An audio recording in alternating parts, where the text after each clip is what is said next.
Good day, everyone. Let's go to part 3 of week three's lecture on ethical leadership and moral decision making.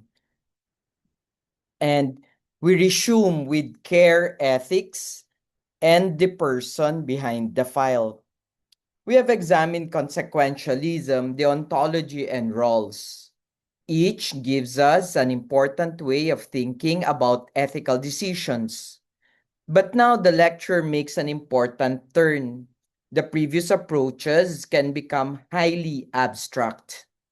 We speak about consequences. We speak about duties. We speak about justice. We speak about fairness. But care ethics asks us to return to the concrete person standing before us. The slide begins with the basic right. Human beings are relational and vulnerable. Policies do not affect abstract units. They affect people with particular histories, circumstances, dependencies, and needs. Consider the example on the slide. A disaster victim comes to a government seeking assistance. They submit the requirements, say that identification documents must be submitted. But this person's house was destroyed by the flood, and the documents were destroyed with it.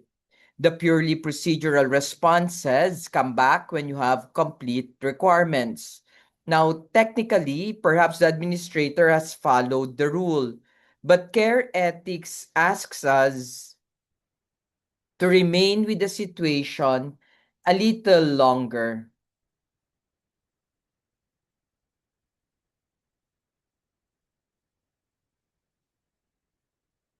What is it like to be the person standing on the other side of that desk?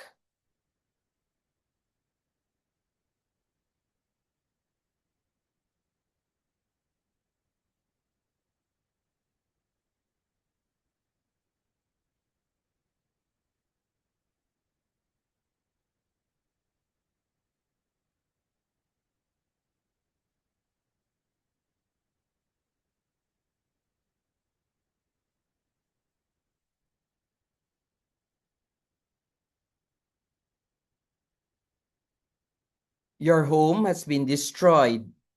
Your possessions are gone. Perhaps you have lost relatives. You come to government precisely because you need help.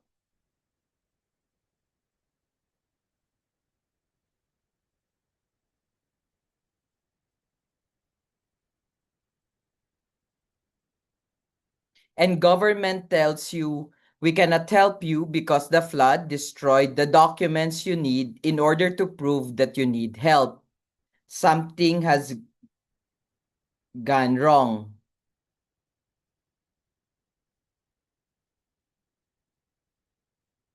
Not necessarily with the existence of requirements. Requirements serve legitimate purposes. They prevent fraud. They establish eligibility. They create consistency.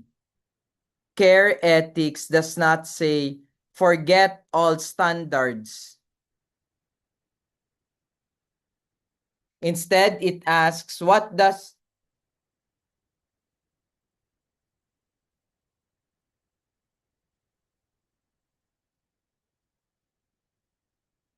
it asks, what does responsible human attention require here?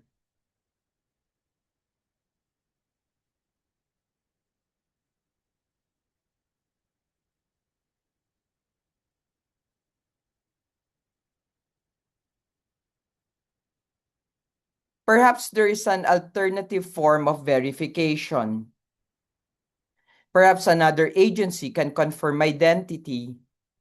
Perhaps direction can be exercised and documented. Perhaps an emergency procedure exists. The ethical administrator searches. Why? Because the purpose of the standard is not exclusion. The purpose of the standard is to facilitate legitimate public service. This gives us a crucial distinction. Rules exist for persons, persons do not exist for rules. That does not mean rules are unimportant. It means rules must always be interpreted in light of the human purposes for which they were created. And this is a matter of attention. Before the citizen becomes an application, a requirement, a problem, or a queue number, there is a human being before us. Ethical administration begins by noticing that. And this idea that the person always exceeds the administrative category we assign to them is developed even more radically by Emmanuel Levinas.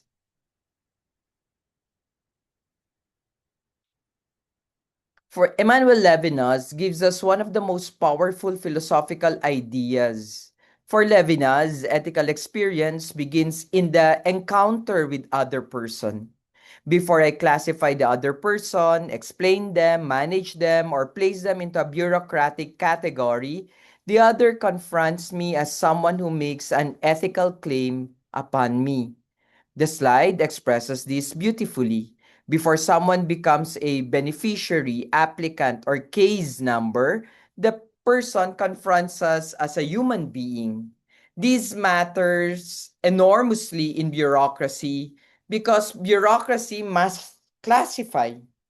We cannot administer public programs without categories: eligible, ineligible, employed, unemployed, senior citizen, PWD, taxpayer, beneficiary, applicant, complainant, respondent.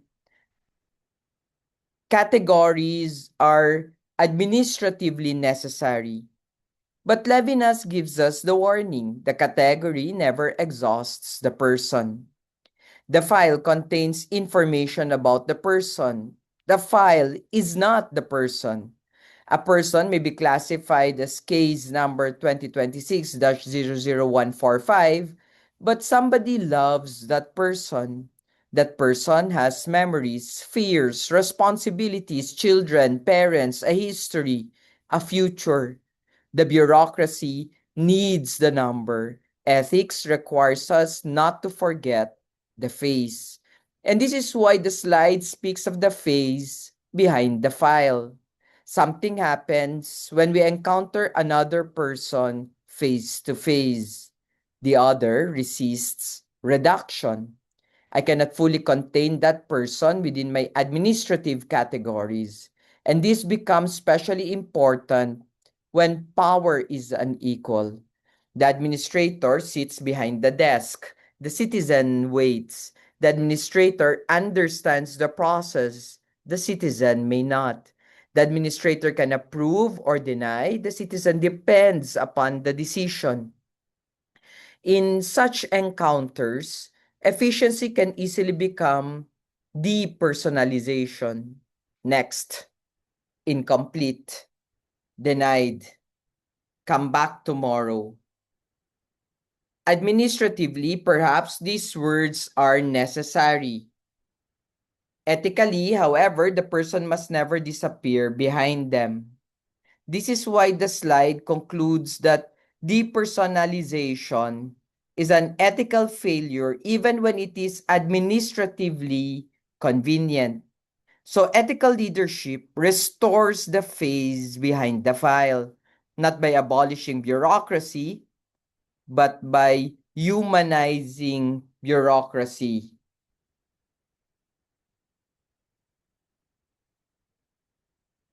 And once we begin seeing citizens as persons rather than administrative objects, we arrive naturally at the next question.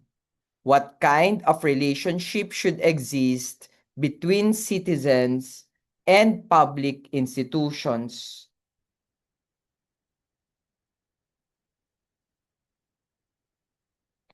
The answer begins with trust.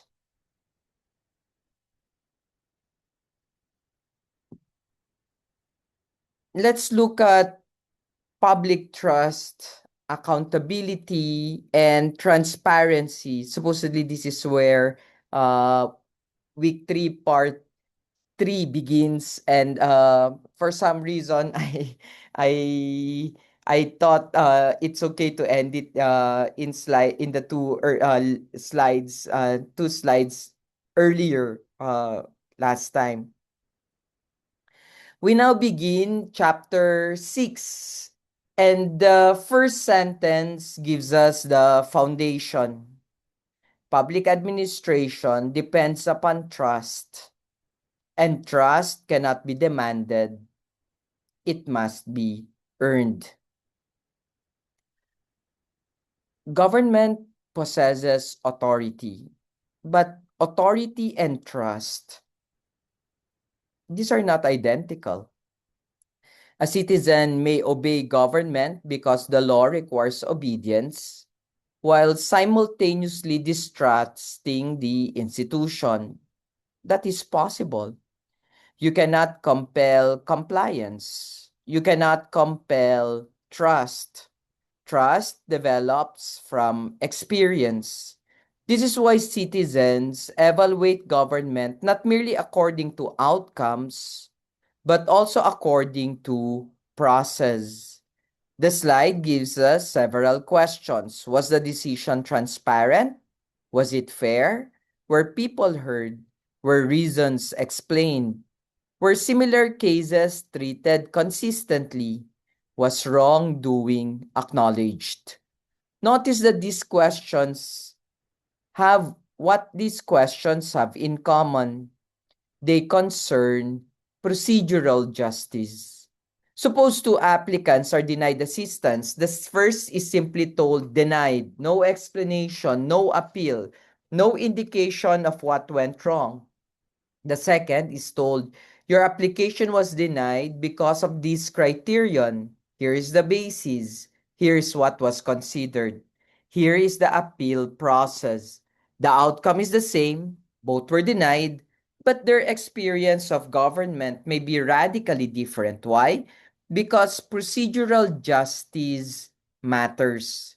The slide makes the striking point that people may sometimes accept an unfavorable decision if they believe the process was fair.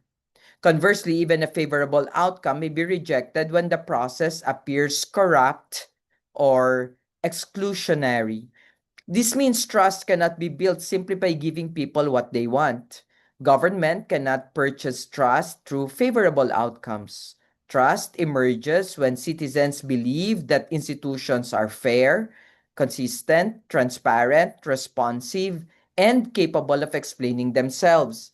This is especially important when government must make unpopular decisions, tax increases, relocation, budget reductions, emergency restrictions, resource rationing. Citizens may disagree with the decision, but disagreement does not automatically destroy legitimacy. The deeper danger occurs when citizens conclude the process is reached. They never listened. The decision has already been made. The rules apply differently to powerful people. Once that perception becomes widespread, public trust becomes very difficult to restore. So ethical governance must attend not only to what government decides, but also to how citizens experience the process of being governed. But if citizens are entitled to experience public power as fair and intelligible, then public officials must be capable of explaining the power they exercise. This brings us to accountability. Accountability as answerability. Accountability is often misunderstood as punishment. We say someone must be held accountable, and usually we mean someone must be punished. But the slide gives us a richer definition. To be accountable means to be answerable. I exercised power, therefore I must explain why. This is extremely important for democratic governance. Power creates an obligation to give reasons. The slide contrasts three responses. The first is because I said so. That is authority without accountability. It may produce obedience, a subordinate may comply, a citizen may have no choice, but it is insufficient for democratic legitimacy.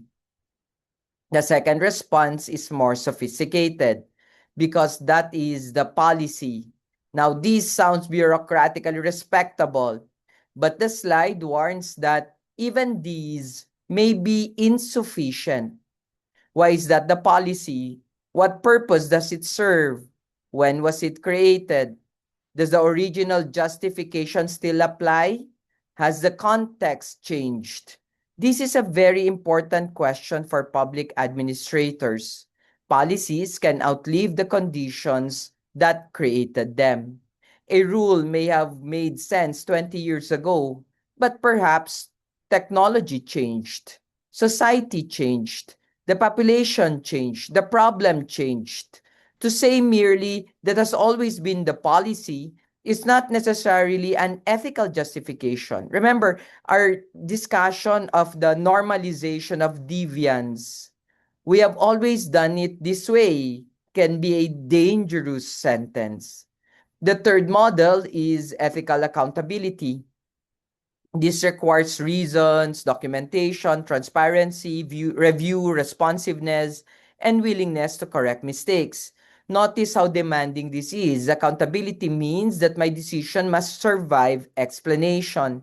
I should be able to say, here are the facts I considered. Here's the authority under which I acted. Here are the values involved. Here is why this option was chosen. Here is how the decision can be reviewed.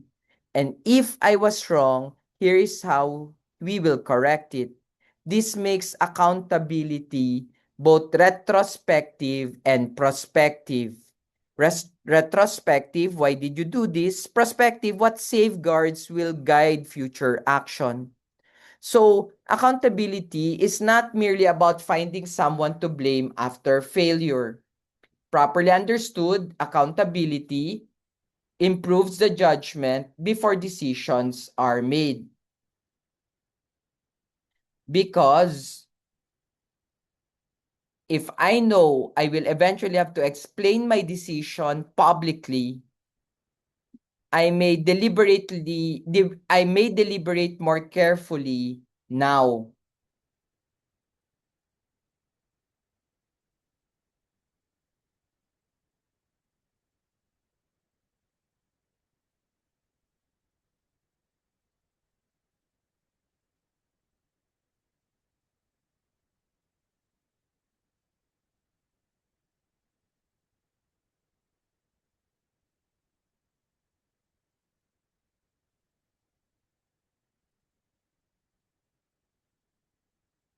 That is why answerability disciplines power.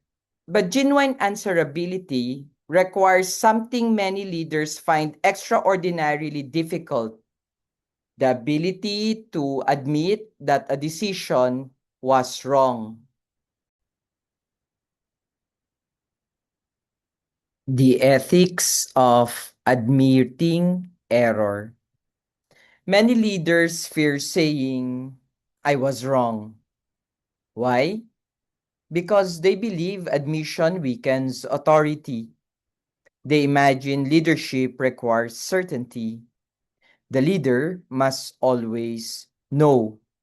The leader must always be right. The institution must always appear successful. But the slide argues that attempts to hide mistakes often damage trust far more severely than the original error. This is crucial. There's a difference between fallibility and irresponsibility. Every leader is fallible. Every institution will make mistakes. Every ethics does not require infallibility. It requires responsible responses to fallibility. Look at the ethically deficient responses on the slide. Conceal the error, blame subordinates, manipulate data, deny evidence. These actions transform one mistake into a deeper ethical failure. Imagine a program fails. That may initially be a technical or judgment of error, but then the administrator alters the data to make the program appear successful. Now, the problem is no longer merely failure, it is dishonesty. Then subordinates are blamed. Now, injustice is added. Then critics are attacked. Now, accountability itself is undermined. One error has become an institutional ethical crisis. Contrast that with the mature response. Acknowledge what went wrong. Identify why. Correct the harm. Compensate when appropriate. And institutionalize lessons so the error is less likely to recur. This is an entirely different model of authority. Authority does not say, I am never wrong. Authority says, I remain responsible even when I am wrong. That is stronger. And admitting error basically changes the relationship between the leader and the institution. When leaders hide mistakes, employees learn. Protect yourself. When leaders admit mistakes, employees may learn truth is survivable here. That matters enormously because organizations capable of admitting error are capable of learning.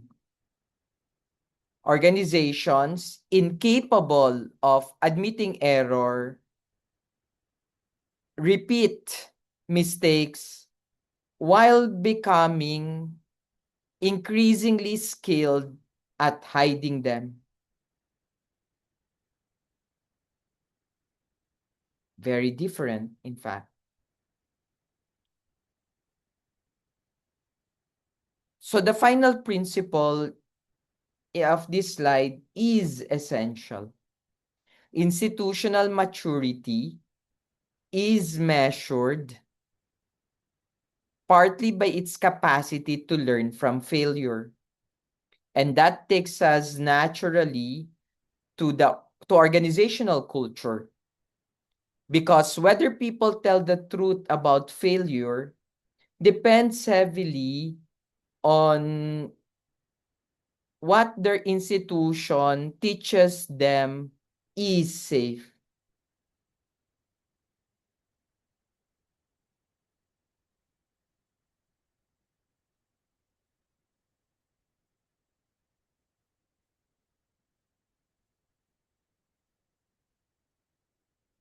So this leads us to organizational culture and ethical climate.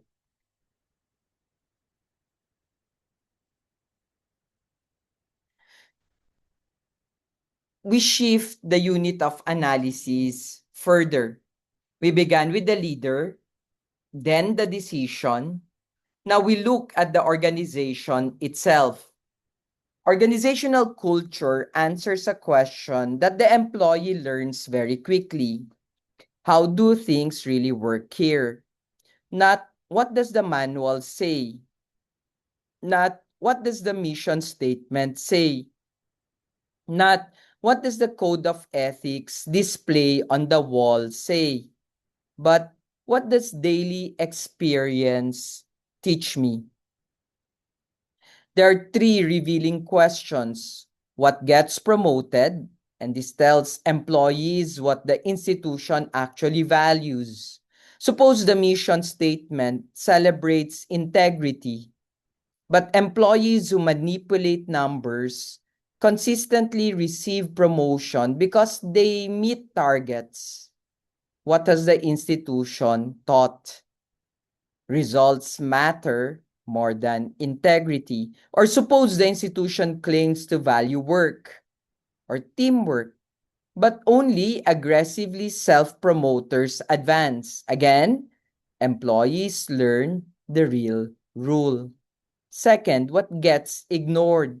Small misconduct matters. Remember our normalization of deviance? If supervisors repeatedly overlook minor violations, employees receive a message. This is acceptable. Silence is itself institutional communication. And third, who is protected? This may reveal the culture most clearly. If whistleblowers are punished while loyalists are protected, employees learn something profound. Affiliation matters more than truth. So, culture is not primarily what organizations say. Culture is what organizations repeatedly reward, tolerate, protect, and punish. This is why ethical reform cannot consist only of rewriting this mission statement. You can put the word integrity in enormous letters in the lobby, but if employees see dishonest people promoted, the real lesson is obvious. Organizational culture is learned phenomenologically through lived experience. People observe, they interpret, they adapt, and eventually they learn. What can I safely say? What must I hide? Who matters? What gets rewarded? What gets punished?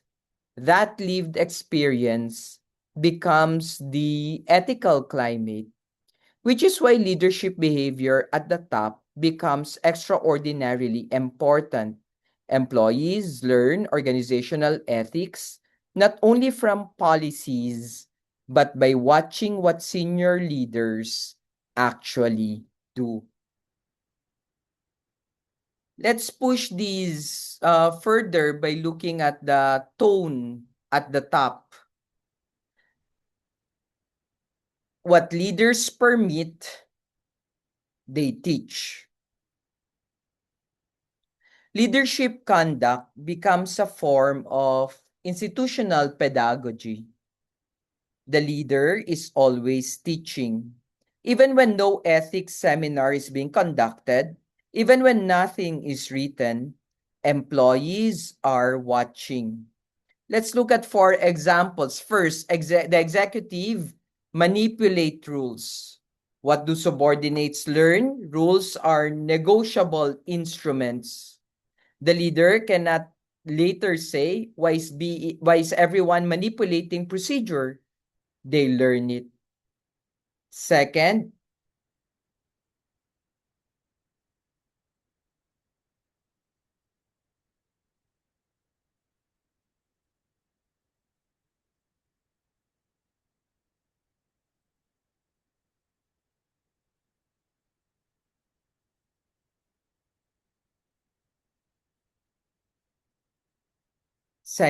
executives accept gifts.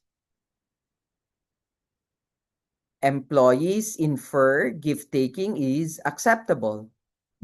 Again, the actual organizational policy may prohibit it, but lived leadership communicates another norm. Third, executives humiliate dissenters. Employees learn. Silence is the rational survival strategy. This is particularly destructive. Eventually, leaders complain, nobody tells me the truth. But perhaps everyone learned that telling the truth is dangerous. And fourth, executives admit mistakes. Now, employees learn. Honesty is safe and valued. Notice the contrast. The leader's behavior establishes the moral possibilities available to everyone below. If the leader can say, I was wrong, perhaps others can say, I made a mistake. If the leader welcomes criticism, perhaps employees can raise concerns. If the leader follows procurement rules, even when inconvenient, perhaps employees learn that rules actually matter. This is why ethical leadership has an amplifying effect. A leader's private virtue re- or, or private vice rarely remains private. And a leader's virtue rarely remains purely functional. In fact, both are institutional. So, leadership is pedagogical. You teach people how to behave through what you repeatedly do. You also teach through what you tolerate. Therefore, perhaps one of the most important questions a senior administrator can ask is, what are people learning by watching me? Not what do I tell them, but what does my behavior teach them? And one of the most important things leaders teach is whether disagreement is safe. This leads us to the next slide because an institution where disagreement becomes dangerous is vulnerable to one of the classic pathologies of decision making, groupthink.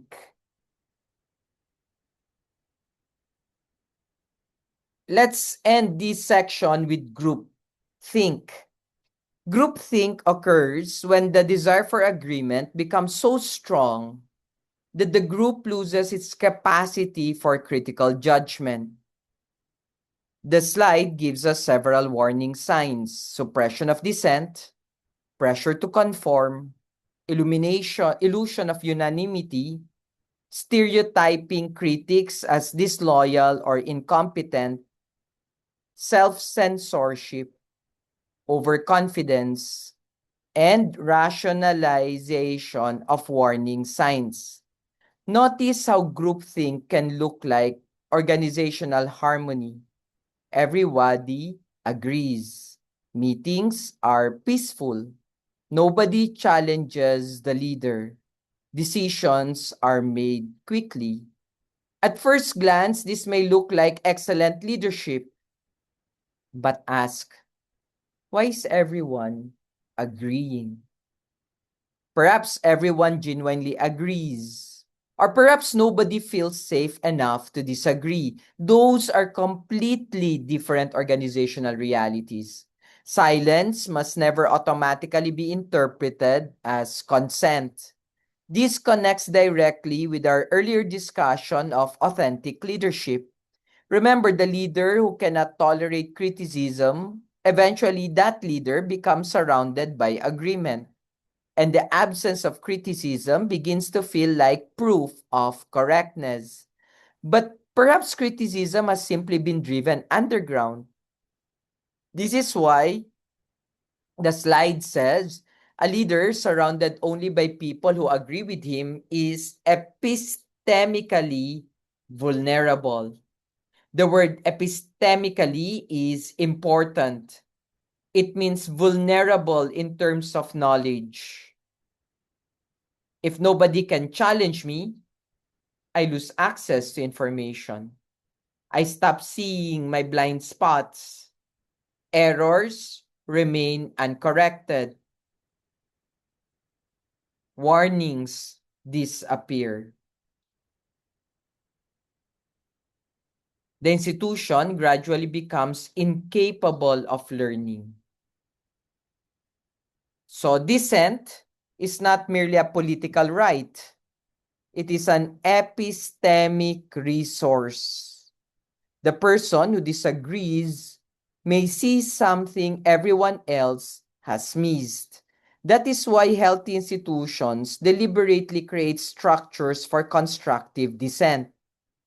The slide identifies independent review, red team analysis, anonymous reporting mechanisms, open consultation, protected whistleblowing channels, peer critique, and devil's advocate roles. Notice that what these mechanisms do. They do not wait for courageous individuals to challenge authority spontaneously. They institutionalize disagreement. That is a mark of mature governance. A mature leader does not merely tolerate someone saying you may be wrong. A mature leader builds systems that make it possible for someone to say it. So perhaps the most important question is, who is allowed to tell me I am wrong? If the answer is nobody, then the leader is in danger. If the answer is only people of equal rank, the leader is still in danger. If the answer is people may disagree, but there will be consequences, then dissent does not genuinely exist. Ethical leadership requires the creation of spaces in which truth can travel upward. So we began with the person behind the file. From the person, we moved to trust. From trust to answerability. From answerability to the courage to admit error. From admitting error to organizational culture. And from culture to the example of leaders. And from that leadership example, finally, to an institution capable of hearing dissent. This is an important movement. Ethics has now moved beyond the morality of an individual leader. We are asking a larger question. How do we construct institutions in which ethical behavior, truth telling, accountability, and learning become possible? That question prepares us for the remaining slides where we move toward the practical structures of ethical decision making and the institutionalization of ethics. Let's look at cognitive bias.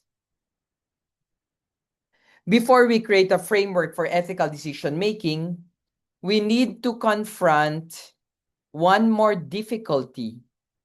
The person making the decision is not neutral. Each of us sees reality through habits, expectations, preferences, fears, loyalties, and prior experiences. That is why we turn to cognitive bias.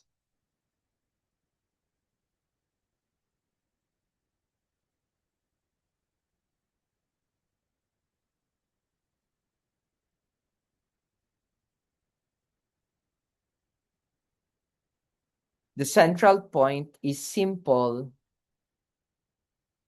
but important. Unrecognized bias can produce unfair decisions even when there is no corrupt intent.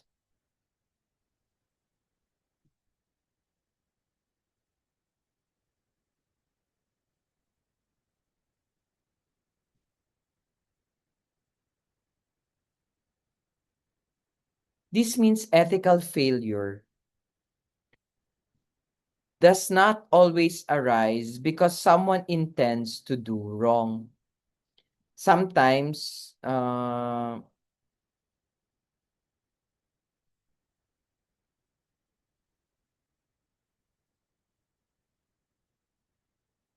sometimes administrators sincerely believe they are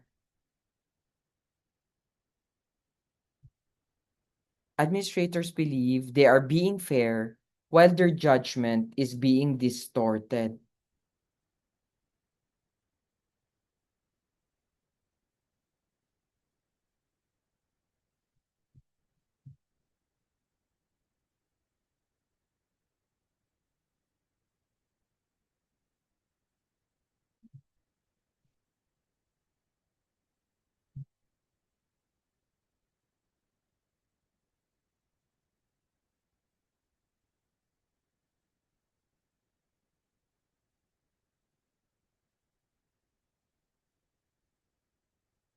And there are 6 biases. Let's look at them one by one. Status quo bias.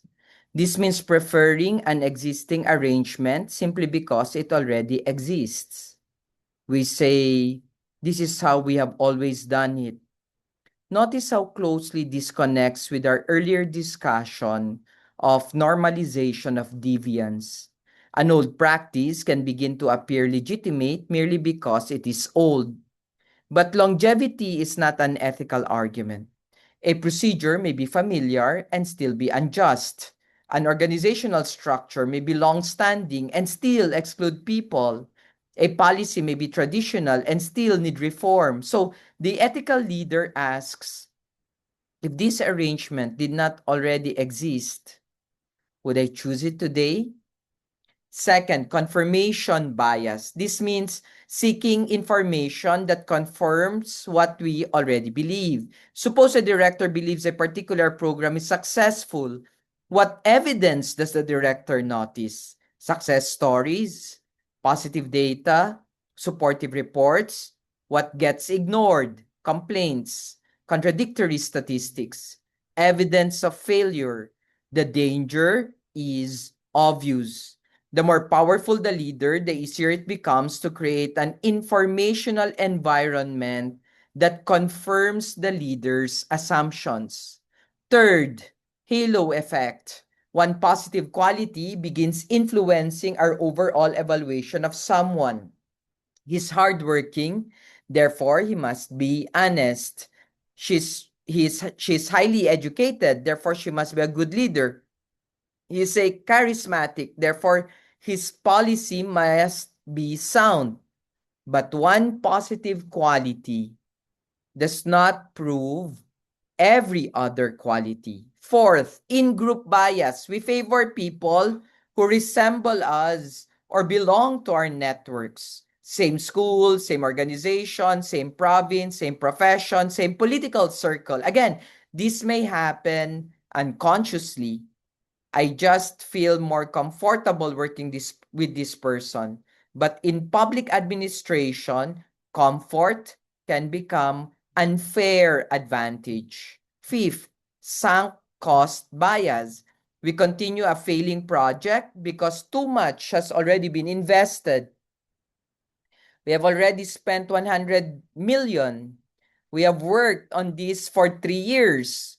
We cannot stop now. But ethical judgment asks, if continuing the project will waste another 100 million pesos, why should past expenditure justify future waste? Past cost cannot be recovered. The question should be, what is the best decision now? And finally, authority bias. This is especially important in hierarchical institutions. We assume a superior is correct because of rank. The secretary said it, the commander ordered it, the director approved it. But authority does not eliminate fallibility. Remember our discussion of loyalty. Rank does not remove our responsibility to think. This slide, therefore, reconnects us with authentic leadership. Self-awareness is not simply psychological sophistication, it is an ethical responsibility. The administrator must ask, what biases might be shaping my judgment? Whose evidence am I ignoring? Why do I trust this person? Would I judge the same case differently if the names changed? Ethical judgment begins before we choose. It begins by examining the person who is doing the choosing. And because our judgment is vulnerable to bias, ethical decision making should not depend entirely upon intuition. We actually need a disciplined process. And that's the reason why we will suggest a framework for ethical decision making. A 6-step framework for ethical decision making. Notice that it does not promise perfect answers, but a disciplined judgment. That distinction matters. Step 1, identify the ethical issue. Before asking what should I do, ask what is morally at stake? What values are conflicting? What duties? What rights? Perhaps the issue is not merely procurement efficiency. Perhaps it is fairness. Perhaps it's not simply information management. Perhaps it is transparency. Perhaps it's not merely personal management. Perhaps dignity is involved. If we misidentify the problem, we may solve the wrong problem. Step 2, gather the facts. The slide says distinguish what you know from what you assume. This is critical. Ethical reasoning built upon false facts remains bad reasoning. So ask, what evidence exists? What remains uncertain? Which claims are hearsay?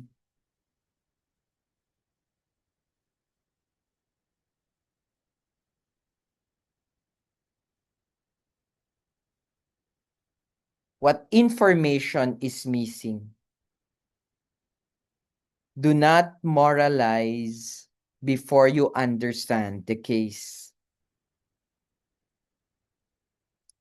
Step 3, consider the stakeholders. Who is affected? Not only the most visible actors, who is absent in the room.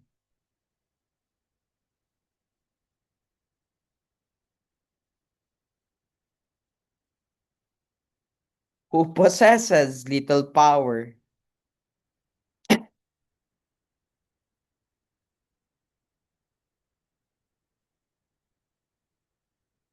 Who bears the cost without participating in the decision. The slide explicitly reminds us to include voices that are often missing.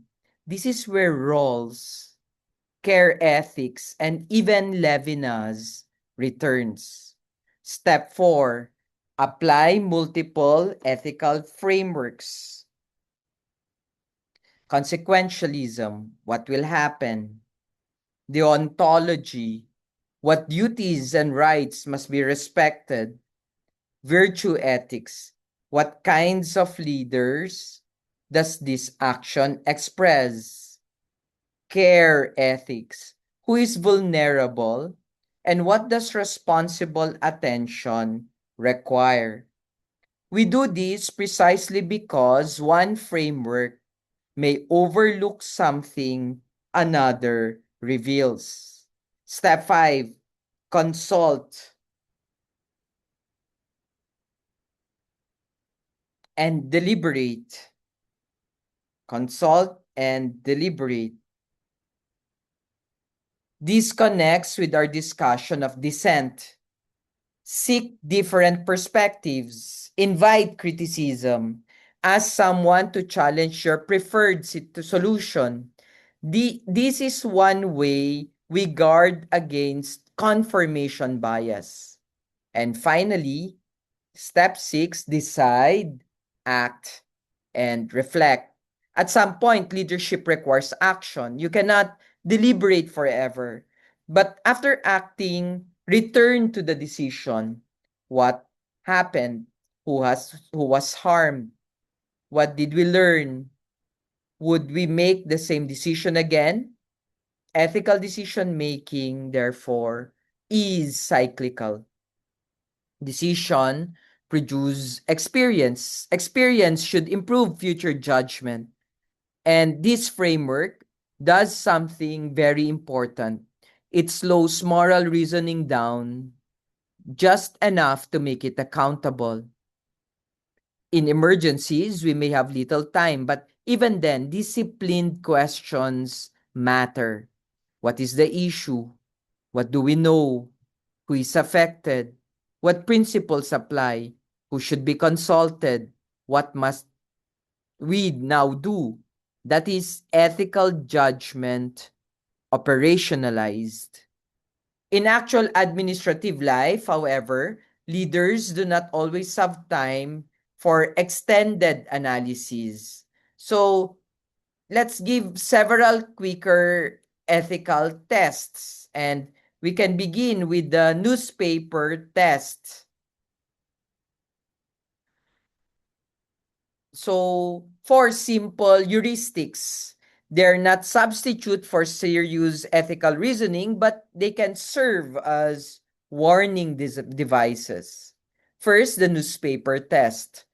Would you be comfortable if your decision appeared on the front page of tomorrow's newspaper? Imagine the headline. Would you still defend the decision?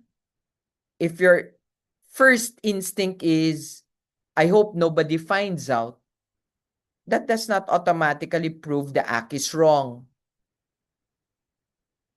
Some decisions legitimately require confidentiality, but it should make you ask why secrecy feels necessary. This is really a test of public defensibility. Can I give reasons for what I did? The mirror test. Can I look at myself honestly and remain proud of the decision? This is the test of conscience. Not can I rationalize it?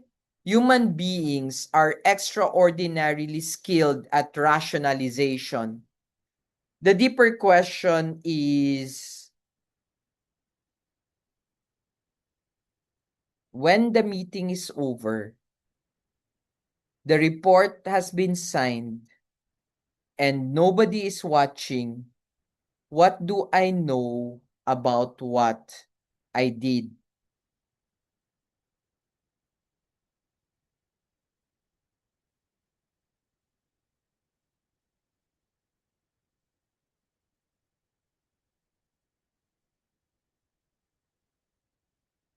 Next,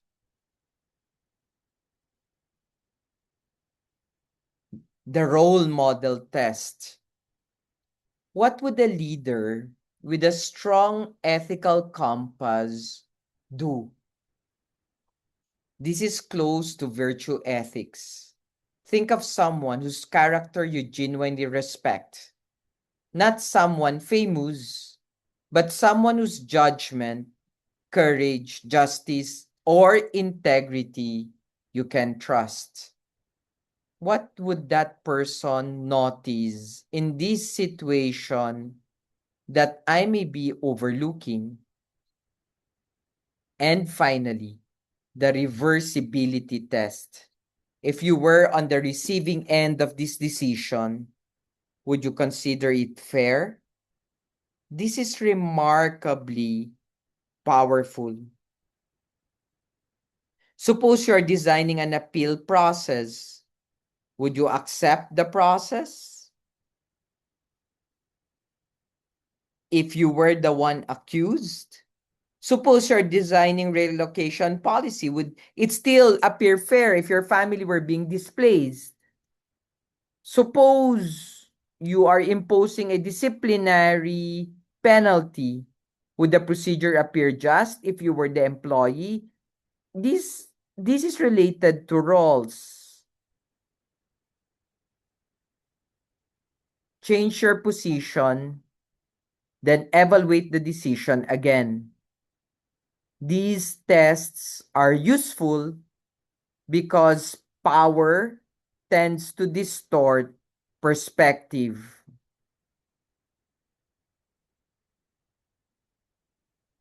The person deciding and the person receiving the decision experience the situations differently. Ethical leadership repeatedly attempts to cross that distance. But individual reflection and good decision making are still not enough. If ethical behavior depends entirely upon heroic individuals, the institution remains fragile. Ethics must be institutionalized. And that's why we still need to talk about institutionalizing ethics. Ethical governance requires good persons with good institutions. Virtue matters, but virtue needs institutional support. We identify 5 ways ethics can be built into organizational life. First, ethics codes and policies. Codes establish standards. They tell members what the institution formally expects. But notice the warning. Codes require active enforcement and cultural integration. A code nobody follows is decoration. An ethics manual cannot compete with a corrupt organizational culture unless leadership behavior reinforces it. Second, moral reasoning training. Training should not simply tell employees, here is the rule. It should help them reason about difficult cases. What happens when values conflict? When the law is unclear? When a superior pressures you? Ethical competence requires practice. Third, audits and integrity systems. These monitor conduct, detect vulnerabilities, and create accountability. Again, audits are not evidence that employees are inherently untrustworthy. They recognize something realistic. Human beings are fallible. Institutions accumulate risk, and power requires checks. Fourth, ombudspersons and ethics officers. Institutions need people who define responsibility, including investigating concerns and protecting ethical standards. And finally, safe report channels. Whistleblowers need avenues through which wrongdoing can be reported without automatic retaliation. Notice the broader principle here. Ethical institutions should make the ethical action easier and unethical action harder. If telling the truth destroys your career while remaining silent brings promotion, the institution itself is ethically badly designed. If declaring a conflict of interest is punished while hiding it is rewarded again, institutional incentives are reversed. So, institutionalizing ethics means aligning rules, culture, leadership, incentives, oversight, and reporting systems. Ethics must become part of the architecture of the organization. But ethical institutional design is becoming more complicated because administrative power increasingly operates through digital technologies. That's why you'd see now that we need to also confront ethics in the digital age. And this is part of contemporary public administration. Digital transformation creates new capacities. But every new capacity creates new ethical questions. There are 5 major issues that we will consider. First, algorithmic decision making and accountability gaps. Suppose an automated system decides which applicants are high risk.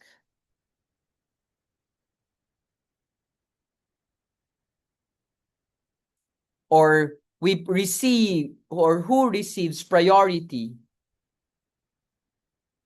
or which transactions deserve investigation. Then a citizen is harmed. Who is responsible? The programmer, the agency, the data provider, the official who accepted the automated recommendation. Algorithms can obscure responsibility, and that is ethically dangerous because accountability requires someone to be answerable.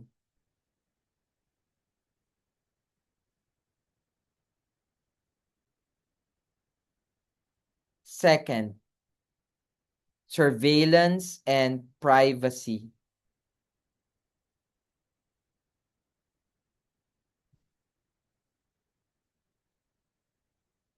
Government now possesses extraordinary capacities for data collection.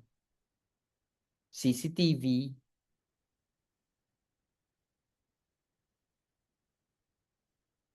biometrics, location data, digital identity, online activity. These tools may improve security and service delivery, but the ethical question remains. How much surveillance is justified? Who has access to information? How long is it retained? Can citizens challenge misuse? So efficiency does not erase privacy rights.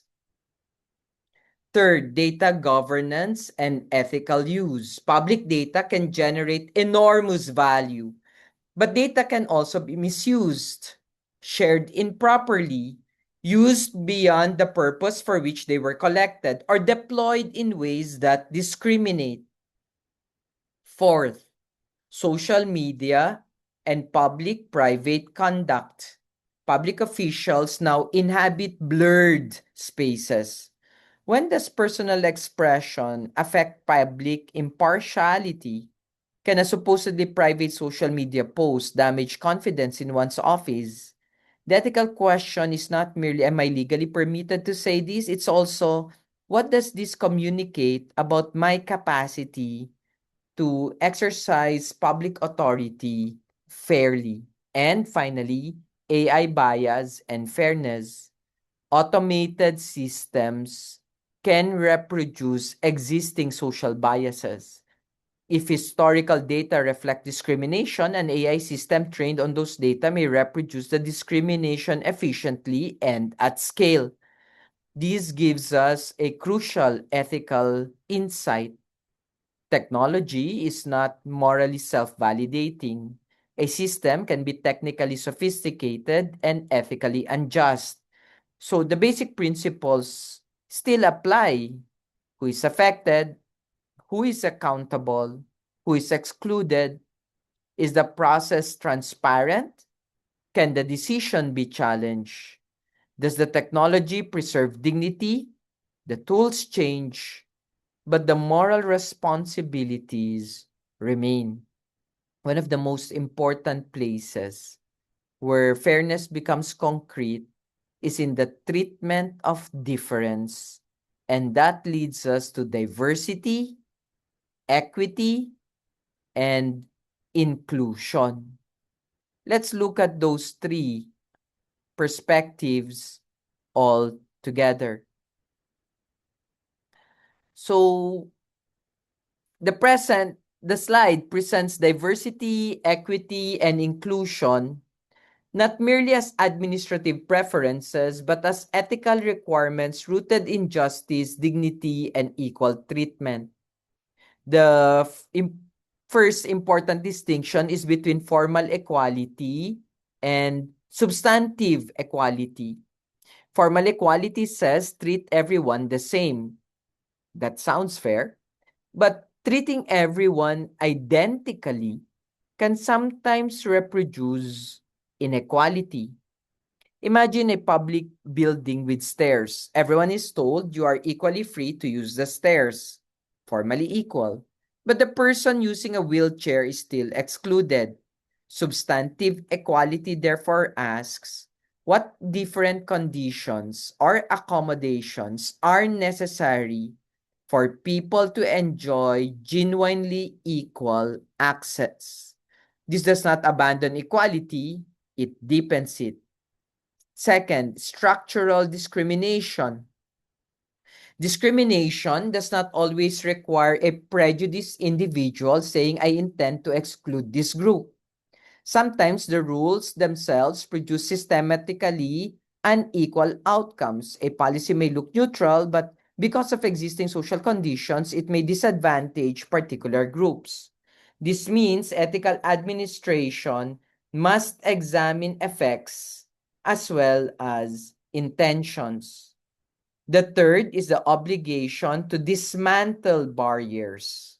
If administrators discover that institutional structures systematically prevent full participation or equitable access, ethical responsibility does not end with saying that was not our intention. The question becomes, what can we change? And finally, the slide introduces representative bureaucracy, a public service that reflects the diversity of the population, can enhance legitimacy, responsiveness, and understanding of different social needs. The deeper ethical point is recognition. Citizens should be able to experience government as an institution that sees them, not as invisible minorities, not as inconvenient exemptions, not as problems to be managed, not as but as full members of political community. So inclusion is not simply about adding diversity. It is also about asking whether institutional structures allow different persons to participate with dignity. But in a globalized world, diversity extends beyond domestic institutions. Ethical leaders increasingly operate across cultures where moral assumptions themselves may differ. So let's look at global ethics and cross-cultural leadership. Let me just increase the font size, even if I get rid of the title. It doesn't matter. I'm more interested with the 5.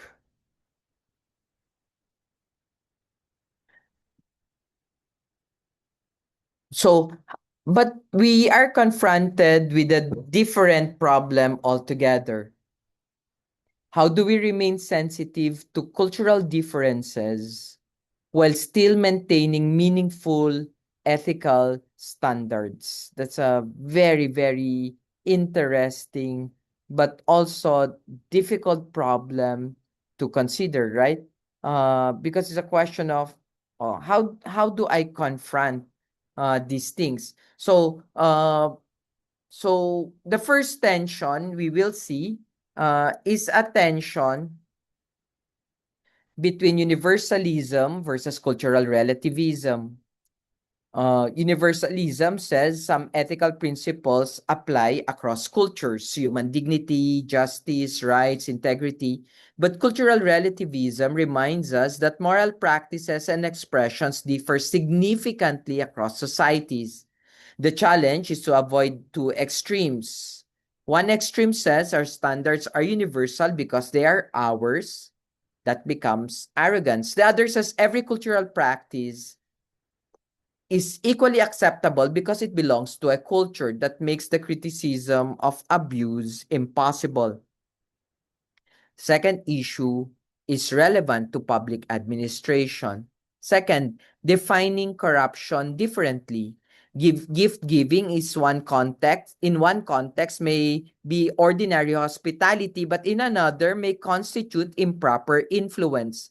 This does not mean there is no ethical standards. It means context matters, intent matters, reciprocity matters, power matters, transparency matters.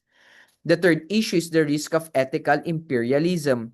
Leaders working intentionally can impose their own cultural assumptions as though these were automatically superior. This can produce resentment and even undermine cooperation. So, ethical leadership requires intercultural competence, not simply knowledge of etiquette, but genuine capacity to understand another moral world well enough to communicate across differences.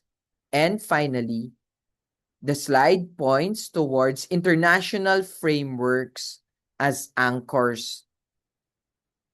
Shared conventions, guidelines can provide common reference points across cultural differences. The deeper lesson is that ethical leadership requires both conviction and humility. The conviction that some things genuinely matter, and the humility that my cultural perspective does not exhaust moral understanding. This balance is especially important for public leaders working with international organizations, foreign partners, migrant populations, indigenous communities, and culturally diverse constituencies. Let's develop this further and let's look at uh, some case studies which I will not discuss anymore, no? The case, so there are two case studies here. But I'd like us to go to the more important one, which is the case of developing your personal ethical leadership philosophy. Uh, and this is where it becomes important because at this point, we arrive already at an articulation of your ethical principles or what matters to you as a person and things like that. And here we will develop, look at already the considerations that you are going to look at because this is where we basically see ourselves moving. So we have spent this lecture moving through theories, dilemmas, institutions. But at this point, the lecture, as I've said, becomes personal. The question is no longer simply what does Aristotle say, or what does Kant require, or what would Rawls, Levinas, Greenleaf, Heifetz, and Ciula contribute. The question now becomes, what kind of ethical leader are you becoming? And this allows us to develop our personal ethical leadership philosophy, not a slogan and not merely a list of admired values, but a framework capable of guiding you when public power becomes difficult to exercise. What kind of person am I when I exercise authority? The slide attribute a familiar statement to Aristotle. We are what we repeatedly do. Excellence or arete then is not an act, but a habit. Of course, that's from book 1, chapter 7 of the Nicomachean Ethics. Whatever we make of the formulation, it perfectly connects this final slide with our earlier discussion of character. Sorry, I stand corrected. This is actually in book 2, where he defines virtue. Leadership is not created during the crisis. The crisis reveals what has already been forming through ordinary decisions.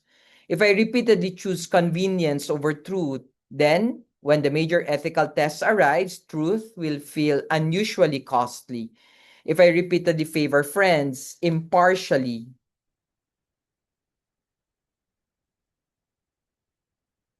impartiality will feel unnatural.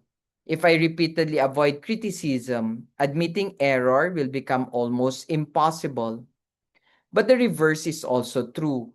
If I practice transparency in small things, transparency become part of character. If I practice fairness when nobody's watching, fairness becomes habitual. If I allow subordinates to tell me uncomfortable truths, criticism becomes less threatening. So your ethical philosophy must become lived practice. The slide provides us 4 foundational questions. What are your non-negotiable values? What values will guide you even under pressure? Notice the phrase, even under pressure. A value that disappears the moment it becomes costly may not yet be a deeply held value. Everyone values honesty when honesty costs nothing. The real test comes when honesty may cost promotion, friendship, political support, reputation, institutional approval, perhaps even employment. So ask yourself, what will I not trade away? Truth, justice, human dignity, impartiality, the common good, due process, loyalty to lawful public purpose. Do not choose 20. If everything is non-negotiable, nothing really is. Identify those convictions that establish the moral boundaries of your leadership. Second, what ethical framework shape your instincts? The slide asks two questions. Which framework naturally resonates with you, and which framework challenges you? This second question may be more important. Perhaps you naturally think consequentially. You are constantly asking what works, what produces the greatest benefit. Good. But perhaps the ontology needs to challenge you. Are there rights you are tempted to sacrifice for efficiency? Perhaps you naturally emphasize rules and duty. Good. But care ethics may need to ask, have you forgotten the person behind the rule? Perhaps you strongly emphasize compassion. Then roles may challenge you. But would your exemption still be fair if applied systematically? Mature ethical leadership does not simply choose the framework we find comfortable. It learns from the frameworks that expose our blind spots. Third, what leadership legacy do you want? What kind of leader do you aspire to be? And what impact do you want to be remembered for? This is not merely about reputation. Legacy here means something deeper. What will remain in the institution after you leave? Will people say everything depended on him? If so, perhaps you did not build an institution. You built dependency. Or will they say, she made us more capable of doing the right thing even after she was gone? That is a different type of leadership. Perhaps your best legacy is not a building bearing your name. Perhaps it's a procurement process that became more transparent, a culture where junior employees learned that disagreement was safe, a promotion system that became more meritocratic, a service process that became more humane, a generation of public servants who learned integrity from watching you. That is ethical legacy. Fourth, what will you do when doing right becomes costly? This is perhaps the hardest question here. How will you respond when ethical action involves real personal or professional cost? Because this moment will come, perhaps someone influential asks an exemption. Perhaps a superior pressures you to sign something questionable. Perhaps the institution wants you to conceal failure. Perhaps telling the truth damages your career. What will you do? Do not wait for the moment of pressure to decide what you believe. Moral preparation matters. The purpose of developing an ethical leadership philosophy is partly to decide before the crisis what kind of person you intend to be within it. So I'd invite you to leave this slide not merely with answers, but with a personal statement. When I exercise public power, I will.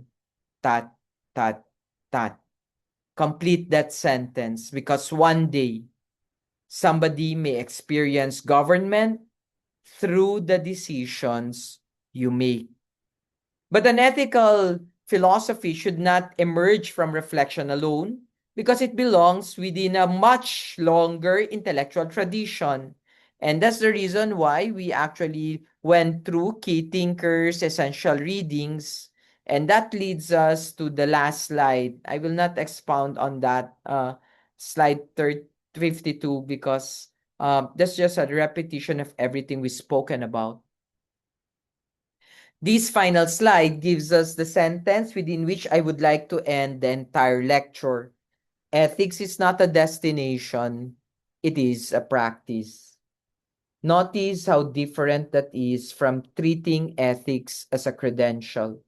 We do not become ethical once and for all. There's no certificate we can frame and say, I have complete integrity. Ethical leadership is an ongoing discipline. The slide describes it through several words: introspection, courage, commitment, continuous learning, and adaptation. Those words gather almost everything we have discussed. Introspection, because authentic leadership requires us to examine our motives, fears, loyalties, and biases. Courage, because knowing the right thing is insufficient if we lack the willingness to do it when doing it becomes costly. Commitment, because integrity depends upon consistency across time. Learning, because even ethical leaders make mistakes. The ethical differences lies partly in whether those mistakes become occasions for concealment or occasions for learning. Adaptation, because public administration changes, technology changes, institutions changes, social expectations change, new ethical problems emerge, and the underlying commitment to dignity, justice, responsibility, and the common good must therefore continually be interpreted within new circumstances. Then we go to Hannah Arendt. The sad truth is that most evil is done by people who never make up their minds to be good or evil. Whether we approach that line philosophically or existentially, its placement here is powerful. It warns against the fantasy that ethical failure always comes from obviously evil persons. Our entire lecture has suggested otherwise.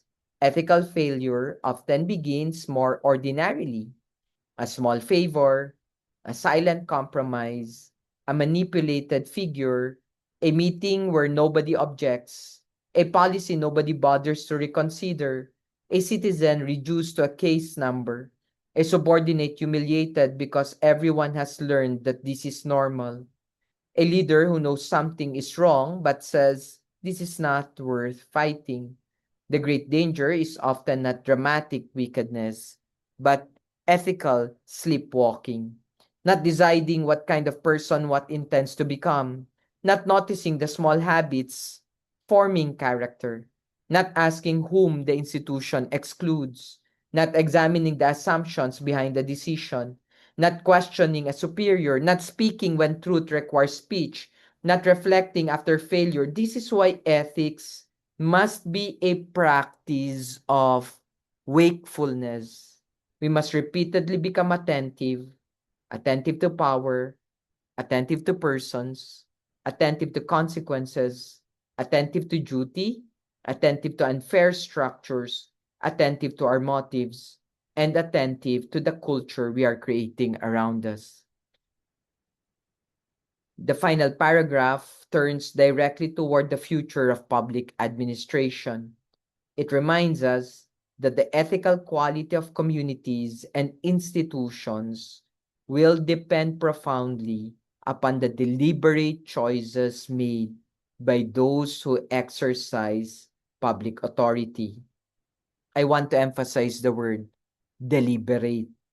Institutions do not become ethical accidentally. Cultures of integrity do not simply appear. Trust does not emerge spontaneously. Fairness does not automatically reproduce itself. Someone chooses.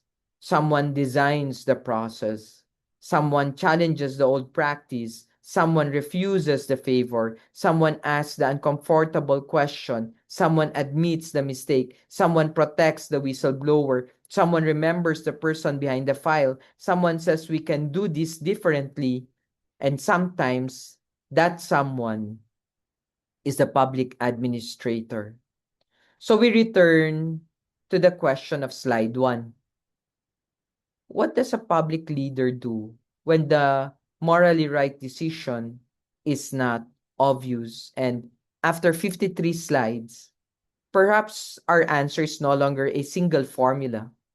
The ethical leader must see carefully, gather facts, recognize competing values, listen to different voices, examine consequences, respect duties and rights, attend to vulnerable persons, test structural fairness, recognize bias, exercise practical wisdom, accept accountability, act courageously, and remain willing to learn afterward.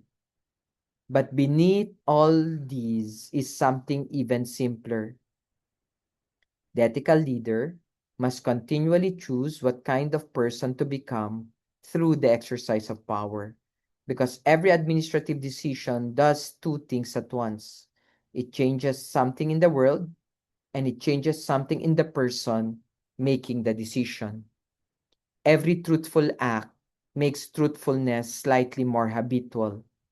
Every rationalized compromise makes the next compromise easier. Every act of courage forms courage.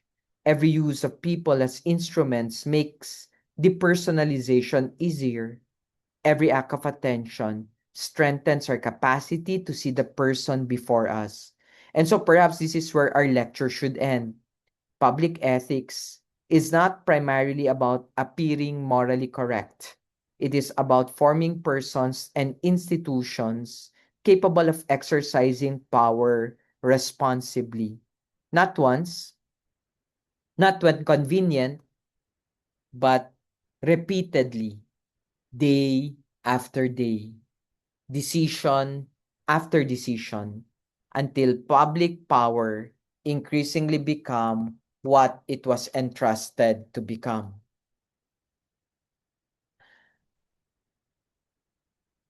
Service to persons, responsibility before the public, and commitment to the common good.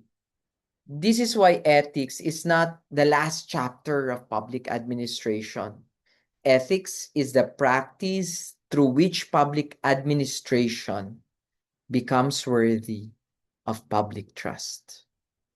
Thank you for listening to our week 3 discussions.